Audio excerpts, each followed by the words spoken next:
Hey YouTube, how's it going? So maybe we can take a couple minutes this weekend just to talk a little bit about optimal start-stop.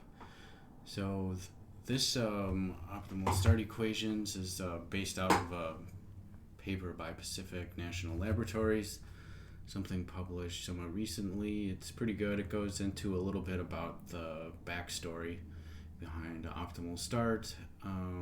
We're usually doing 120 minutes before occupancy. It goes a little bit into the history of it all and how we haven't solved it in 30 years. That's a little bit beyond me. But so there's also a couple different mathematical models that this paper talks about. It's a resistance capacitance model where it talks about the resistance basically of the thermal mass of the building, then also the temperature differences between the indoor and outside temperatures. I'm just going through this really fast just to make it somewhat of a shorter YouTube video. But so basically the paper talks about 4 different models. You can see there's model 1, model 3, model 2. Model 2, 3, and 4 all use outside air temperature in addition to how far the zone temperature is off from set point. But just to make things kind of simple, I just like to show a little bit about vibe coding this model 1. It's a little bit more simple. It just goes into a degree per minute type model where we're actually using I'm using 10 days of past historical data. And so basically we save this data into a data structure. So degrees per minute of the last 10 days of warm-up periods. Cool down is what I'm doing because it's currently summer. So let me show you how that's done in Python and Java. Before we get into about 600 lines of Java code, I just wanted to show you a little bit of so when I was vibe coding optimal start in a brand new Tritium program object, which is just one of these guys pulled out from the palette and with nothing in it, basically I start out with something small and make it grow from there. So this is just like so what these slots are kind of set up for, I'm just going to go to the slot sheet on here. It's actually set up to execute on change.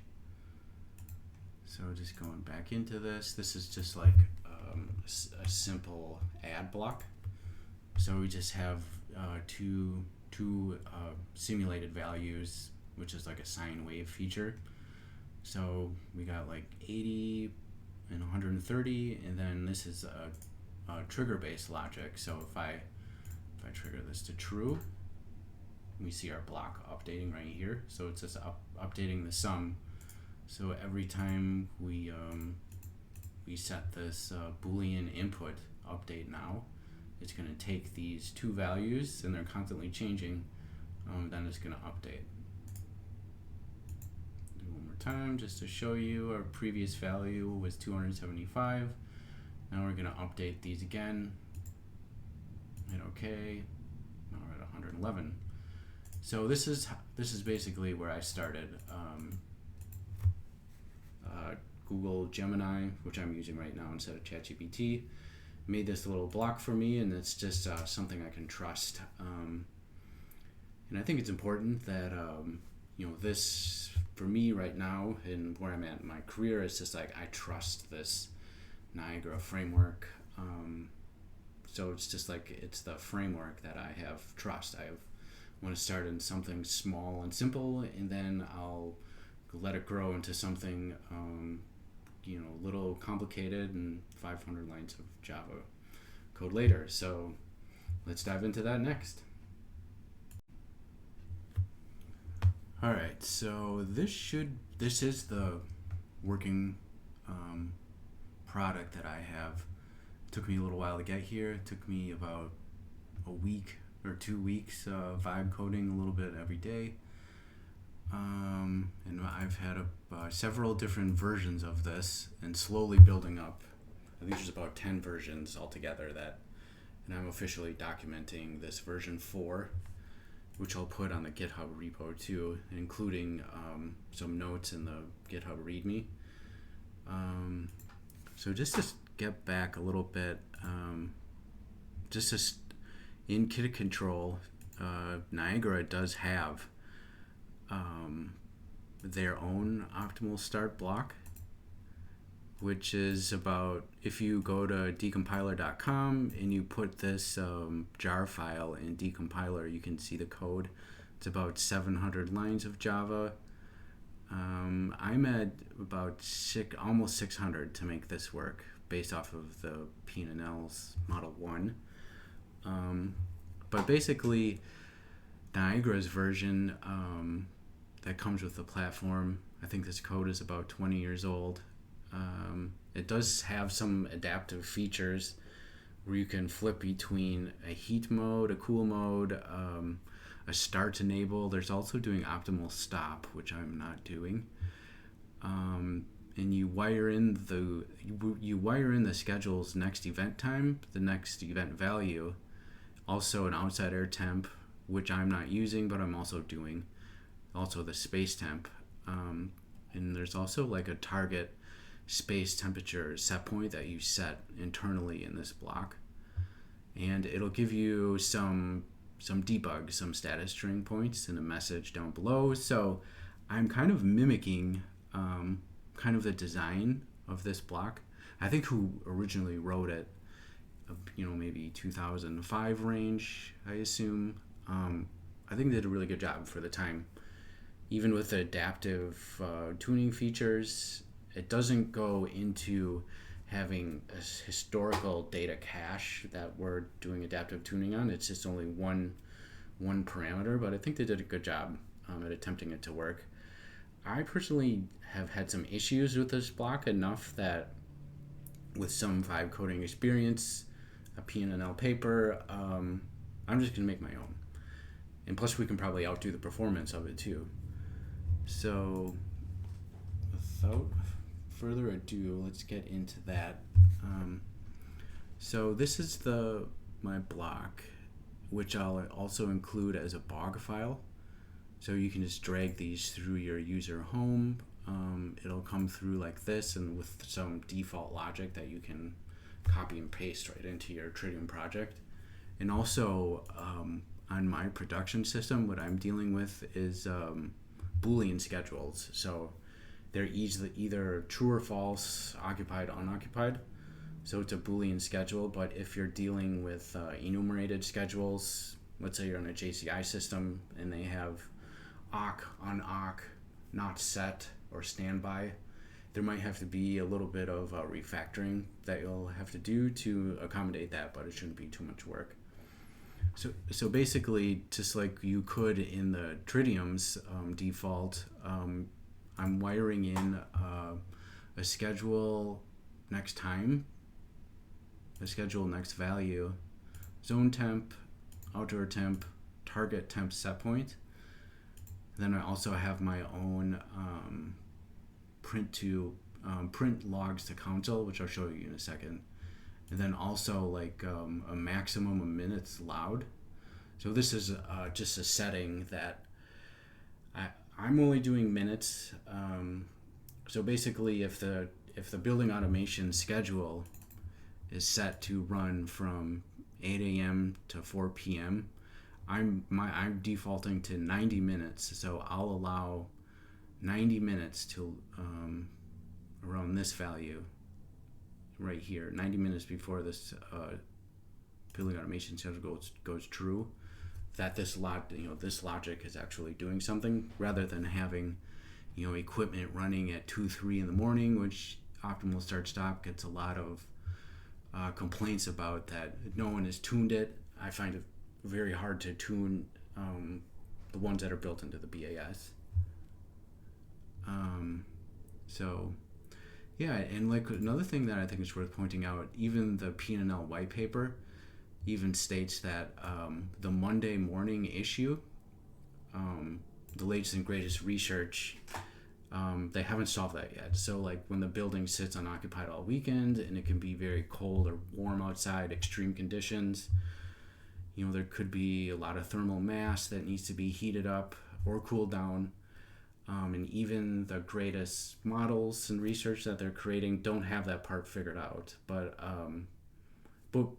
what I think is fine, because like in every building automation system, the maintenance personnel seem to do this by default, is they know by tuition that I need an extra half an hour or whatever my recovery rate is on my mechanical system. The maintenance guys seem to do this, which I think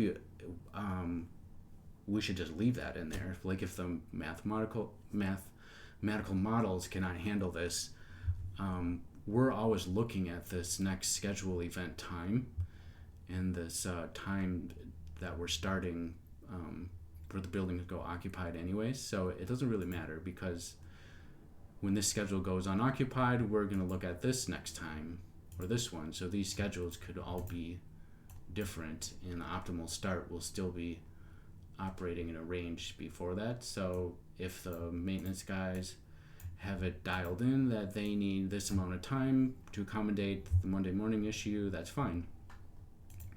And basically another thing I think the white paper from PNNL touches on is like when you're doing energy savings calculations, basically you're accounting for not running the equipment more than you have to. So let's say this building is an 8 to 4 kind of a building. We need ventilation by code at 8 a.m. and people leave the building at 4. So basically, if you didn't need to precondition the building, you could pretty much set it to 8 to 4. Maybe if you wanted to ventilate the building from 15 minutes before that, sure, fine, whatever. But what I noticed, the maintenance guys, is like they'll extreme winter and summer conditions, they'll start doing this kind of thing from one hot or cold day, and then they'll forget about it. Like they'll start it 2-3 hours early, and then you go through a whole economizer season of mild weather, and now we're still running the building 2-3 hours before we even have to. Worst case scenario, I see the maintenance guys do this, where they'll just go, hey, let's just do this. I don't need schedules at all. I don't pay the utility bills. So, but the reality is, it's like there's a lot of electrical energy consumption that can be saved by reducing equipment runtime. So if you are reducing your equipment runtime, this is hours of electrical power that this air handling unit system could be consuming. Not only the fan pushing air around the building, but if we're conditioning outside air and it's really hot and humid before people are even in the building breathing the air, that's a lot of electrical energy spent on the chiller, bringing out the humidity in the air, or the boiler system having to reheat the air, and there's no one in it. So with these optimal start algorithms, in theory, we could be saving a lot of electrical power. So I'll go in through like a little bit of an example here, just to give you kind of a crash course how I'm attempting to build my own vibe coding through Niagara program objects.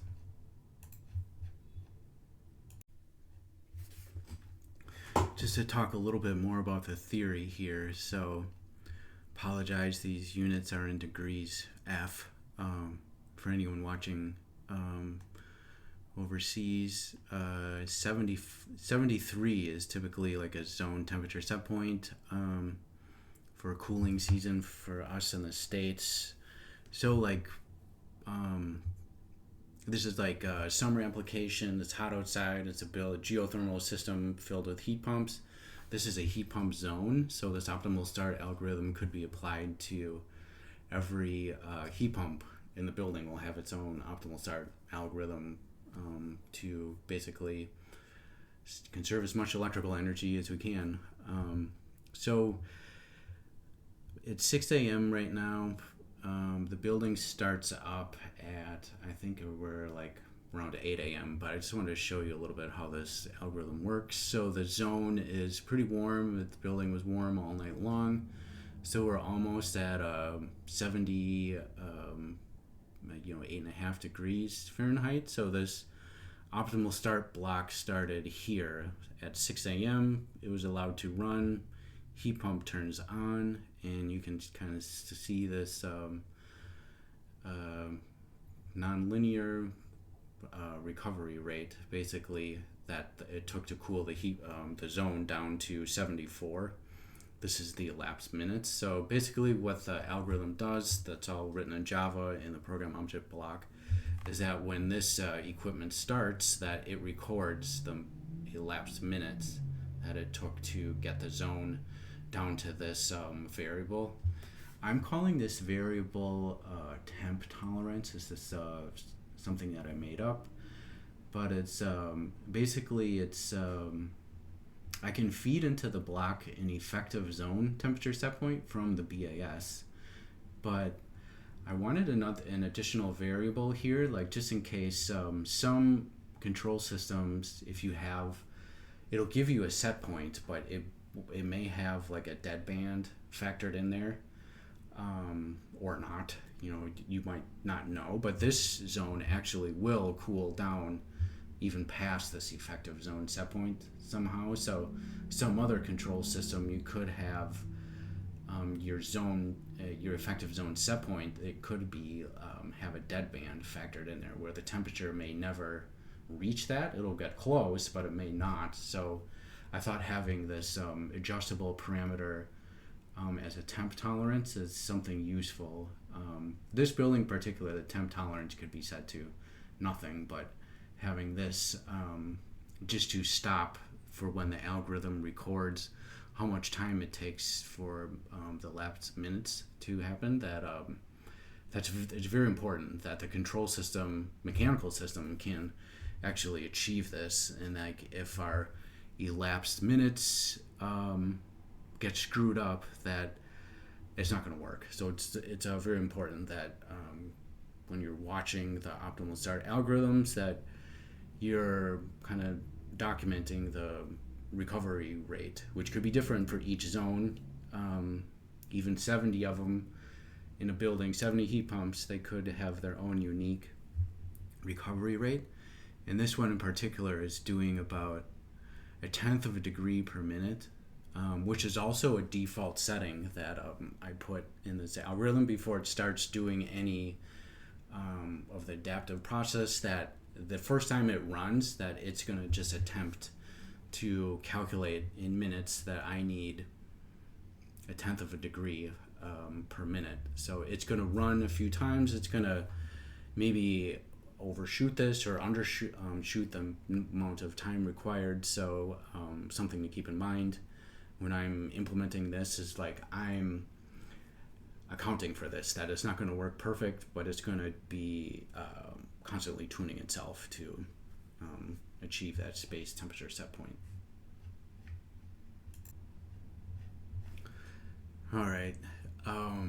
I think even before getting into more of the Workbench and more of like the Java coding, having like a little bit of the theory from the PNNL paper, I think might be useful just to glance at.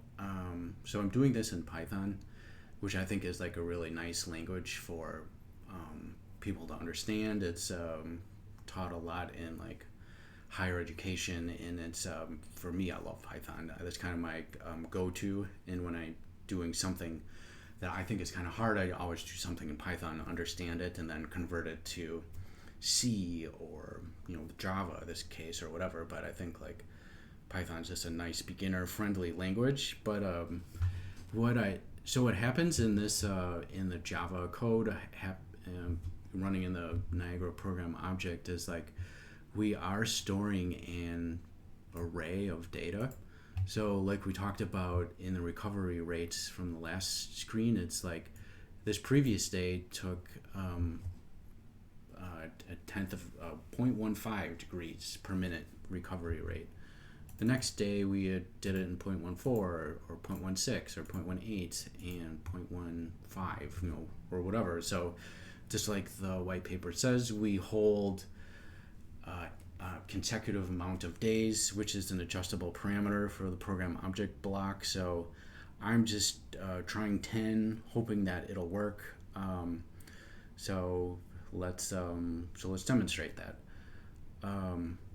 What I think like the old Tritium logic block does, the old start stop, is that it's only holding 1 days of data. So like every time it runs and the adaptive tuning is set, it's just retuning itself based on its last performance. But the powers that be at PNNL say that we should start, doing perhaps 10 days of data, maybe more, maybe less. I don't really know yet. So like I'm still very actively trying to make this work in production. And something that I thought that would be kind of interesting was like we could just take an average of this, but another thing for the white paper that says like we should be doing an exponential moving average of the data. So like with weighted towards the most recent data. So like if this is our past performance, and let's say this is all cooling data, and all of a sudden we have a different weather pattern, maybe even a different occupancy pattern in the building, these numbers could change. The recovery rate could be slightly different, and weather patterns are usually consistent for a few days in a row, at least where I'm at. So like when you calculate an exponential moving average, you can actually weight it more heavily towards the most recent data. So I thought that was interesting reading the paper. So this is basically what that does. When you calculate an exponential moving average, it's taking the length of the array, and it's for looping through each value, and it's actually calculating that average value. So it's a little bit different than just like calculating a simple average. We can just go through the length of the array, the sum of the array divided by the length of the array. But when you actually do an exponential moving average, you're actually for looping through each result. There's also a tuning factor that's I have here too, where I've yet to see how this works in production, but there's actually a tuning parameter that we can adjust to more heavily weight recent data. If it's not calculating a good minutes of the model, there's a tuning parameter that we can adjust to. So in Python, if I would go Python EMA tutorial. So when we use just a simple moving average, we're getting a 0.1590 degrees per minute. So that's if our zone is off by 5 degrees, and we have this value, that's almost 50 minutes or so. But in exponential moving average, we get a slightly different calculation, more weighted to the most recent data. That could be 56 minutes, or something that it could that we could calculate for the amount of minutes that it will take to warm up this zone. So the exponential moving average, the point is like we could get a little bit better performance. Another thing that I implemented too in the way that I'm doing this, that the paper did not talk about, is like I'm doing a separate array of data for every time that we're in a cooling application, that our space temperature is warmer than our effective zone set point, that we need to bring that temperature down, that we're holding cooling recovery rates and then heating recovery rates. So every time the zone temperature is below, we need to bring that up, that we're holding that in 2 separate arrays. So one for heating, one for cooling, and we only hold the consecutive 10 days of data in each. And also, like, so most likely, if we're in a heating application, we'll fill up our heating array and we'll be just trimming our heating data until spring comes around, and then we retain that last little bit of heating data.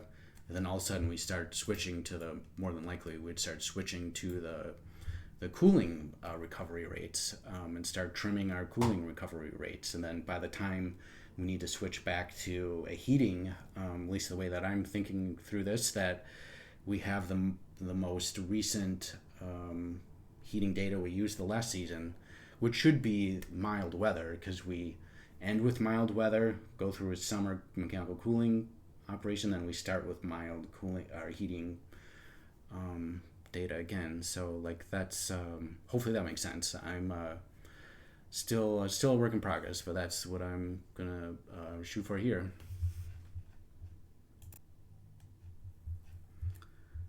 So here we are back in Workbench. This is just offline.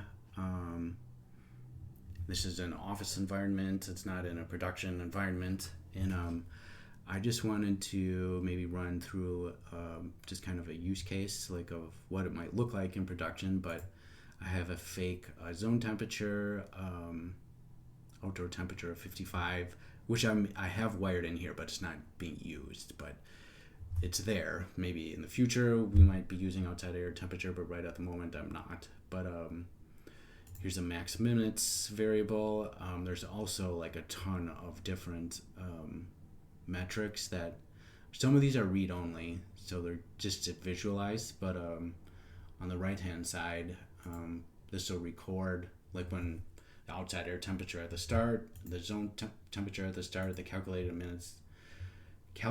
minutes to the set point. So that's basically what the model is trying to calculate,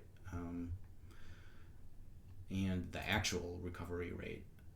And then there's also some status log strings, and then there's also some days of memory that we can just have in there, just to we can just see that our model is retaining the data that we thought.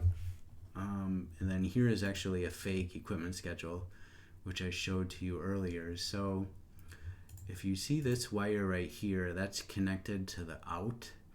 So that's the output going to, this should be our equipment start. So that's at a lower priority, and then our optimal start logic is at a higher priority. So like if this guy is not running, it'll always output null. And then if it needs to run, if our next schedule value is occupied, and we're calculating that, hey, we need to cool this zone down or warm it up, that this will go true, and then we'll override the building schedule to optimize warming up or cooling down the zone. All right, so if we simulate this, it's a Saturday.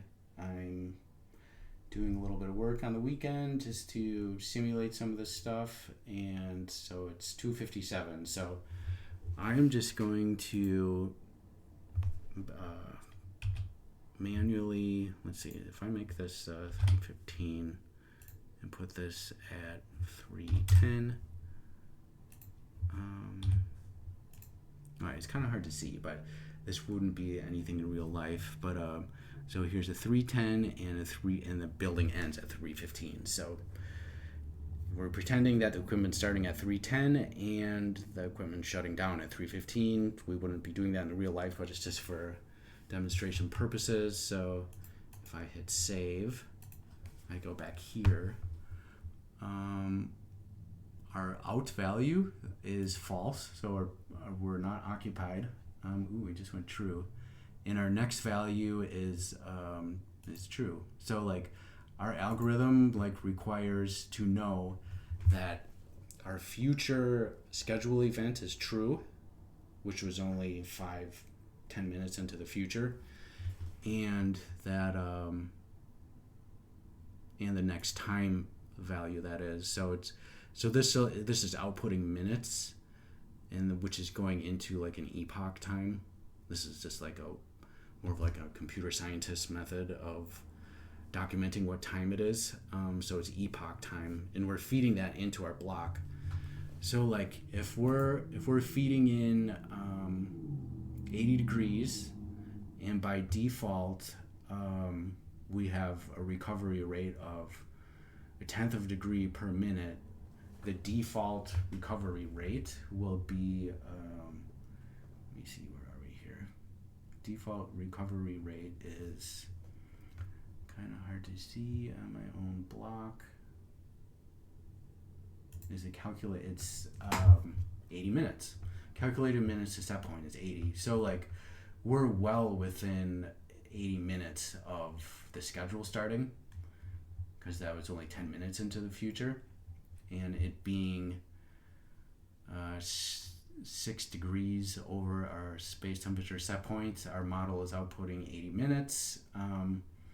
So our 500 lines of Java code started this equipment. It's true. So we've started the equipment, and the building automation schedule is false. So that is it. So let's run through a simulation that, like, hey, pretend our heat pump is cooling. I'm going to drop it down to 75 and then back down to 73. Wow, it happened really fast. And with our temp tolerance set to a value of 1, we should be at there we go. So our logic recognized that hey, we got to our temp tolerance, and now we can actually so basically what's happening is like we're entering a countdown that we're entering a count. I have a parameter here of an off delay to null.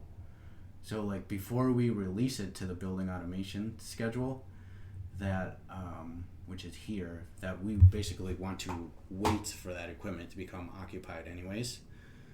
And like what this block will do is like you can actually see this that we're counting down, and here we are. So I just want to jump back to how that looks on this kind of walking through this a little bit fast, and it's kind of confusing, but back here when I was showing you this image, like we just simulated this. Basically this is our temp tolerance, and we just simulated our zone temperature at 80 degrees getting down to our temp tolerance within like 10 seconds, and our logic recognized this, and now we're actually just writing out a variable for a timer before we release back to null, that it'll just kind of ride out until the building starts. So basically we should have recorded the elapsed minutes that it took to get from here to here, and the model will save that in a data structure, which we already talked about. So that was the process, and right now you can see the model has it's still counting down. 90 seconds, 75 seconds before we release back to the building automation system. And like I also put in a variable of print logs to console, which is true, which if you have this set to true, you can go to the platform axis and see in the console you can actually see like some logs that are printed, but this is mostly just for troubleshooting purposes. In a production system filled with 70 heat pumps, I would not be doing this, but it's just or if you only had one zone that you wanted to validate that the model is retaining the data and calculating properly, that you could set this to true. So that is happening, and we have let's see, we have 30 seconds left to count down before going back to null. And like what is important here that I think is worth pointing out is like even though our schedule doesn't start until 3:10 and it's only 3:03 when we just released back to null. Now we just went back to off again. So like we started the equipment and we shut it off. But what we'd want to do in our real life scenario is actually this command to off delay. Like we would want to set that to kind of a high number that we release back to the building automation schedule well into the to the occupied building. Like we could even set this to like an hour. So if we're allowed to start 90 minutes before the building's occupied, we would want to release back to the building automation system well into the occupied building. Hopefully that makes sense. So that's it, guys. Another thing that I wanted to show you that is cool, this is like my code that I've been pushing Gemini with, is like we could do please turn this into a Python version in method syntax with getters and setters, and Gemini can turn this algorithm written in Java right into a Python version, which wouldn't be useful for anything in Niagara, but we have a lot of friends in IoT that are doing Python frameworks. So, and we could even see, look at it says building the same algorithm with what we're doing, the recovery rates. Like we could even be doing JavaScript for Node-RED or normal framework, which is something I want to cover in the future. So I'll post this code on the repository, and also look into the future. I want to do chiller plants. That's coming up maybe on a future video. I've had some people reach out. How could you vibe code some chiller rotation? So like some chiller plants where we're needing to stage many different chillers all at once. I think it's really slick doing it in a program object versus doing this all in ladder logic, and kit control for complicated chiller plants can be kind of hard, but yeah, so look for that in the future, like airside system optimizations, chillers. I also want to maybe even do a little bit of the normal framework in JavaScript. So that's all coming up. And yeah, thanks for watching. Have a great weekend, guys. I think this is pretty cool that Gemini in 30 seconds just created a Python version of our optimal start algorithm.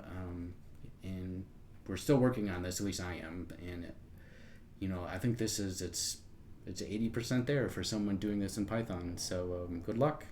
Talk to you later. Reach out to me if you have any questions or comments.